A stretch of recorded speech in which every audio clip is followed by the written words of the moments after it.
When opening a business anywhere, there are a number of factors you need to think about before opening. Now we're going to hear from Sanja, our accountant, to talk you through a few of those examples.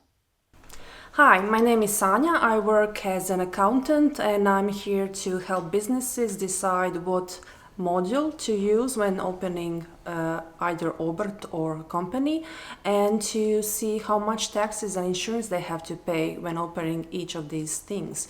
So for example, in Croatia, the most common business models are obrt, a trade in English, or a company, which can be either DEO or GDEO. So the main reason why somebody would open obrt as opposed to a company is because in obrt, if you are owner, you pay your business costs, and then whatever is left on your bank account is yours to spend. You don't have to pay yourself salary like you do in a company. You usually pay yourself a salary, although that's not necessary if you are the only person employed there, meaning you don't have any workers. If you're the only person working there, you can choose to pay out the profit at the end of the year. So the reason why you would choose a company as opposed to an obrt is because a company, again, whether it's DOO or GDEO, is a different legal entity as opposed to a trade. So a trade, you're basically in a trade working as a physical person. OIB of your trade is your own OIB. And if a trade has debts, that means you have debts. So you are liable with your personal assets in a trade, as opposed to a company where there is a different situation, because this company is a whole different legal entity as opposed to you. What about taxes?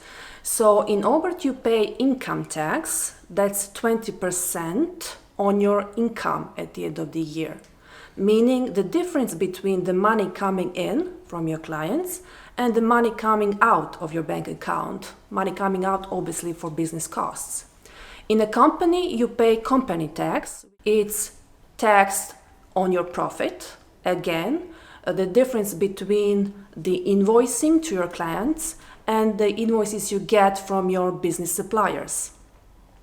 When it comes to workers, it's basically the same whether or not you have obrt or a company. The laws regarding the workers are the same. So you have minimal salary that you have to pay to your worker. There are some non-taxable income that you can pay to your worker that doesn't increase the insurance and taxes.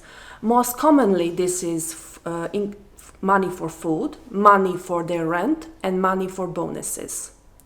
In the last couple of years, there's something called paušalni obrt that's very popular. It is a trade where you pay your taxes in a flat rate. And this is the cheapest business model. People who use this model are usually people who work without workers, so it's a small business, and they are want to start with something. This is the cheapest because the insurance you pay in this type of trade is less than in any other business module.